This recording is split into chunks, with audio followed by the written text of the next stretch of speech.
everybody, it's MycoSymbiotics coming at you with a video update from the new Cumberland Grow facility. We put in the humidifier, we got the fan installed. I'll just get around to it one by one.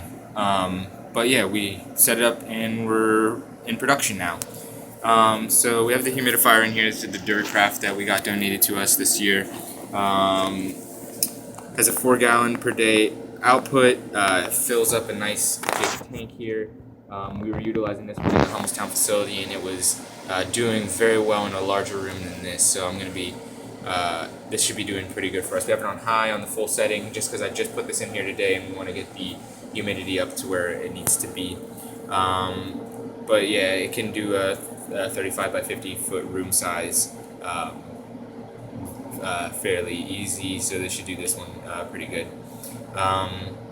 And we cleaned this out, put a new evaporative filter in there, so everything's all nice and clean and ready to humidify. So we'll go over here before we look at the mushrooms. I'm gonna get this mounted up on the wall, but we have the fan speed controller here. I have it on this variable setting and it's on low. I don't want to be pulling too much air out of here because I don't want to be pulling the humidity out. So yeah, it's just a light pull here. I do need to get a pre-filter on here before the mushrooms start sporulating, or else my fan will get pretty dirty. So yeah, it's 62 degrees. It's nighttime right now. Today was an oddly warm day, but in the coldest nights, it gets down to around 57. So it stays around between 55 and 65 in here during the winter time. So that's really awesome. And then we're in a basement right now, so during the summer it should be pretty good too. So yeah, it's been steady going up. It was about 30% humidity down here before I put in the humidifier. So it's gone up 10%, and let's say it's been on for about 2 hours. So yeah, we have the filter. This is just the standard filter that you put in an air system in your home, an HVAC system in your home. And I just put that in there and weather sealed around the side, but from the back I can easily pull this out and take this out, but this is airtight sealed on here, and this is where the fresh air is getting pulled in. I'm going to put my oscillating fan in here within the next few days to help circulate the fresh air around the room before it gets pulled out and goes outside through this fan here. So yeah, now to the mushrooms. I'm doing the same hanging method, hanging style that I've done before with the paracord mushroom ladders that I've been making. Might as well go through and tell you what we got going on. Let's see, over here we have the beach mushroom, the shimeji. This is a Pennsylvania beach mushroom.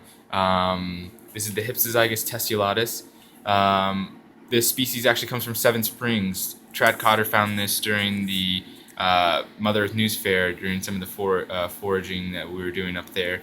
Down here we have an enoki. This is the Nokatake Flammulina velutipes that I found at a local petting zoo type farm here in Pennsylvania. You can see right here, that's actually a black walnut. So black walnut shell. So the mycelium is running through these black walnut shells. Some of these bags have black walnut shells on them and they're fruiting already with the enoki. Some people were asking me if the black walnuts had antifungal properties, but so far so good in all of the bags that I've been putting the black walnuts in. So we'll see if the hericiums are fruiting. It looks like they're fruiting in the bags, and they also have some black walnut shells in there. So good way to compost those black walnuts. But if you look in there, we have little primordia of the enoki. They're growing out a little bit long because they were in the bag. But now that we open them and give them some fresh air, they should bulk up a little bit and get a little bit fatter. More enoki here. I'm going to pick out some of the ones that are a little bit longer, but leave the primordia in there so they'll keep growing. And I really like to add the wood chips in there to give them a base to grow off of. A lot of times if you put wood chips into your sawdust blocks, you'll notice the mushrooms really like to fruit from the wood chips, having a nice solid base to fruit off of. So yeah, we have 3 enokis on this rack and 1 shimeji, the Buna shimeji beach mushroom. And then Over here, we have hericiums. We're rocking out with a lot of hericiums. We're trying to get a unanimous or trying to get them to fruit altogether, so we can get a nice harvest and bring it into market. But I'm rocking out with a few different hericiums.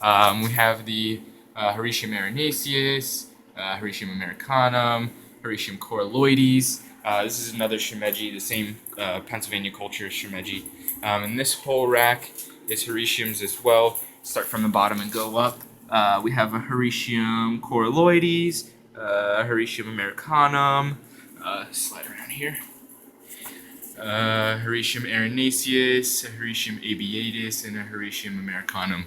All of these have 3 holes in them, all around the side, so they're not going to produce as big of mushrooms as if I would have just put 1 hole, but we're going to get a lot of mushrooms to take to market and a little bit less flushes, but that's okay because the hericiums colonize on their blocks really fast, and this is a nice commercial mushroom that we can keep cycling in through this room.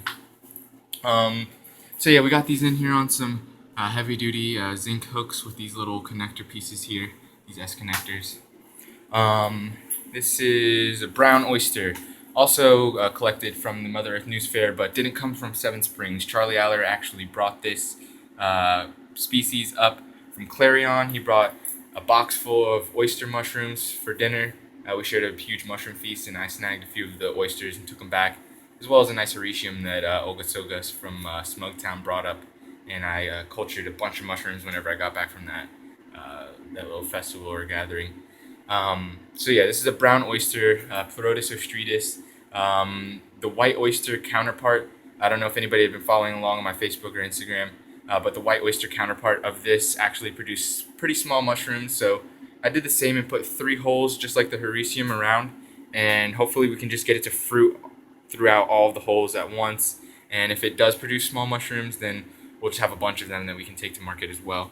I am cycling in a commercial species of oyster here soon, just to bump up for market. This one also is the same species as all of these on this rack, the brown oyster, Pennsylvania brown oyster. Right here we have a Nameko, Foliota Nameko, slimy Nameko. Really awesome, delicious mushroom used in soups in the Orient. Over here are 2 more of the Nameko, but I'm just letting those guys hang out because they dropped. They fell on the ground while I was setting up these systems today. So I'm just going to let them fuse back together over the next couple days before I open them to fruit. Here we have the Grassa Viagarita. This is the Pio Pino. And if you look right there, you can see there's a few primordia there. So we're going to have some Pio Pinos in here shortly. And hopefully this bag pins soon and we can get a fruit at the same time with both of these bags, get a little bit larger harvest. So yeah, we got the humidifier running all day. If it gets up to around 90% or 80%, I'm going to put it on low. I come in to check this room twice a day, once in the morning and once at night. I turn on the light manually in the morning time and I turn it off at night. Around 10 to 12 hours of light is what they're going to be receiving. And then I just come in with the spray bottle and give them all a nice mist twice a day. So I think this grow is going to go really well. The Hummelstown grow went fairly well. There was just a lot of technical difficulties, but mushroom production wise, it did very well. It was a way bigger room than this. It was a little bit less sealed. I'm using the same humidifier, so I should get good humidity. And it was way far away. It was about 35-40 minutes away from our home. So I wasn't able to get there even every day. So the bags weren't getting sprayed every day, and they still were producing fairly well. So these are getting a little bit more attention, and hopefully we get some nice harvests. I'm going to be running some more spawn here to prepare for the bigger room in Lemoyne, and also to get this filled out. I'm going to fill in another row here, a few more here, and then another row in here. I spaced them out enough so that I can walk in between all of them and allow the mushrooms to be able to have some space to fruit. So, yep, this is the New Cumberland Mushroom Growing Facility, MycoSymbiotics facility. If you like this video, hit the thumbs up, share on Facebook and Twitter, any of your favorite mycology blogs, permaculture blogs, anything like that. It's been a long time coming. I feel really, really good about this, and I'm happy to be able to be producing mushrooms again, especially so close to my home. So yeah, this has been another MycoSymbiote video. Propagate and myceliate.